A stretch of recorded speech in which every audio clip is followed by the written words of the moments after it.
السلام علیکم ورحمۃ اللہ وبرکاتہ۔ دوستان عزیز، آپ کا میزبان عمران احمد چیمہ آپ کی خدمت میں حاضر ہے۔ دوستان عزیز، سلسلہ سیرت النبی صلی اللہ علیہ وآلہ وسلم میں ہم اپنے آج کے موضوع کا آغاز کرتے ہیں۔ آپ سب سے گزارش ہے کہ اس چینل کو سبسکرائب کریں تاکہ سیرت النبی صلی اللہ علیہ وآلہ وسلم کے حوالے سے آپ کو ہماری اپڈیٹ سب سے پہلے ملتی رہیں۔ تو آئیے آج کے سبق کا آغاز کرتے ہیں۔ بسم اللہ الرحمن الرحیم۔ چنانچہ ابو طالب آپ کو ساتھ لے جانے پر تیار ہو گئے اور آپ کو اپنی اونٹنی پر اپنے ساتھ سوار کر لیا۔ کئی دنوں کی مسافت کے بعد جب یہ قافلہ بصرہ پہنچا تو وہاں عیسائی راہبوں کی ایک خانقاہ کے نواح میں شب بصری کے لیے قیام کیا۔ اس خانقاہ میں ایک عیسائی راہب عرصہ دراز سے سکونت پذیر تھا۔ اس کا نام جرجیس تھا، لیکن بحیرہ کے نام سے مشہور تھا۔ بحیرہ سریانی لفظ ہے، اس کا معنی ہے عبقری اور نابغہ ہے، یعنی از حد دانش مند اور علامہ روزگار۔ کہتے ہیں کہ حضرت عیسیٰ علیہ السلام کے حواریوں کو جو خصوصی علوم عطا کیے گئے تھے وہ نسلاً بعد نسلاً چلتے آتے تھے، اور اس زمانے میں ان علوم کا امین یہی بحیرہ راہب تھا۔ قریش کے تجارتی کارواں ہمیشہ اس رستے سے گزرا کرتے تھے، لیکن اس نے کبھی ان کی پرواہ نہیں کی تھی۔ وہ ان سے گفتگو کرنے کا بھی روادار نہ تھا، لیکن اس دفعہ جب یہ قافلہ اس کی وادی میں داخل ہوا تو اس نے اپنی خانقاہ سے دیکھا کہ ایک نوخیز بچے پر بادل کا ایک ٹکڑا سایہ فگن ہے۔ وہ بچہ جدھر جاتا ہے بادل کا ٹکڑا اس کے ساتھ ساتھ جاتا ہے۔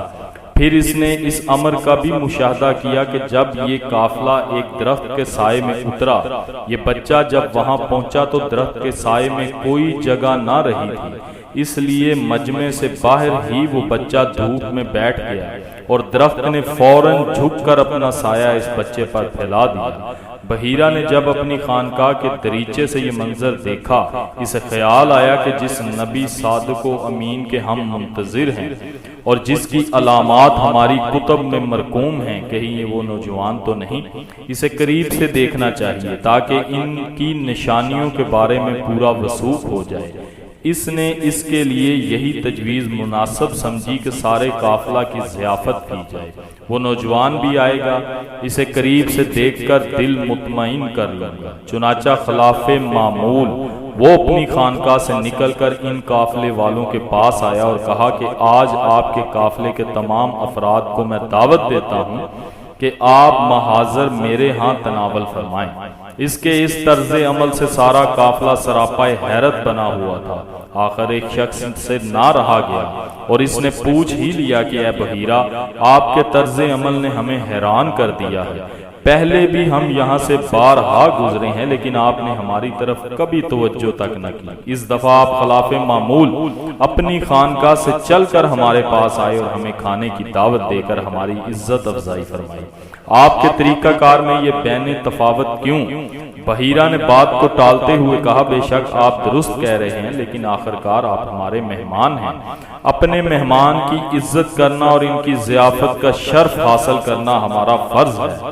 جب وقت مقررہ آیا تو قافلے کے سارے افراد بحیرہ کے ہاں گئے۔ اس نے بڑے اہتمام سے ان کا خیر مقدم کیا، لیکن جس جان عالم کے لیے وہ بڑی بےتابی سے اپنی آنکھیں فرش راہ کیے ہوئے تھا وہ کہیں نظر نہیں آ رہا تھا۔ اس نے پوچھا، آپ میں سے کوئی رہ تو نہیں گیا؟ انہوں نے بتایا کہ تمام لوگ آ گئے ہیں، صرف ایک بچہ پیچھے رہ گیا ہے۔ ہم اپنے خیموں اور اونٹوں کی حفاظت کے لیے اسے پیچھے چھوڑ آئے ہیں۔ اس نے اصرار کیا کہ اسے بھی ضرور بلاؤ۔ اس قافلے کا کوئی فرد چھوٹا ہو یا بڑا، غلام ہو یا آزاد، پیچھے نہ رہے۔ چنانچہ آپ کے چچا حارث بن عبد المطلب گئے اور حضور کو بلا کر لے آئے۔ اس پیکر نور و سعادت کے آنے سے بحیرہ کے دل بے قرار کو قرار آ گیا اور وہ حضور کو پہچاننے کے لیے ٹکٹکی باندھ کر رخ انور کو دیکھنے میں محو ہو گیا۔ جب قافلے والے کھانے سے فارغ ہوئے تو اس نے سب کو رخصت کر دیا اور خود حضور کے قریب آیا اور آزمانے کے لیے کہا، میں تم سے لات و عزا کے حق کے واسطے سے سوال کرتا ہوں جس کے بارے میں آپ سے پوچھوں گا، آپ مجھے اس کا جواب دیں گے۔ اس نے حضور کو آزمانے کے لیے لات و عزا کی قسم کھائی تھی۔ حضور علیہ الصلوۃ والسلام نے فرمایا مجھ سے لات و عزا کے واسطے سے کوئی بات مت پوچھو، باخدا جتنی مجھے ان سے نفرت ہے اتنی اور کسی چیز سے نہیں۔ بحیرہ نے کہا میں تو اللہ کے واسطے سے عرض کرتا ہوں کہ جو میں آپ سے پوچھوں گا آپ جواب مرحمت فرمائیے۔ حضور نے فرمایا اب جو تمہارا جی چاہتا ہے پوچھو، میں اس کا صحیح جواب دوں گا۔ سبحان اللہ۔ دوستان عزیز، یہ تھا آج کا موضوع، انتہائی خوبصورت، انتہائی پرسوز موضوع ہے، اور جیسے جیسے ہم سبق کو آگے بڑھا رہے ہیں اس میں بہت زیادہ پرسکون سبق ہوتا جا رہا ہے، اور بہت فائدہ مند چیزیں ہیں اس میں، انفارمیٹک چیزیں ہیں۔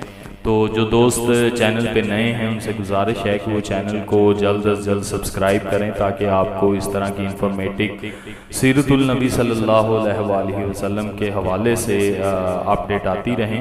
تو اسی کے ساتھ اپنے میزبان عمران احمد چیمہ کو اجازت دیجیے گا، اپنا بہت سارا خیال رکھیے گا، دعاؤں میں یاد رکھیے گا۔ اللہ حافظ و ناصر۔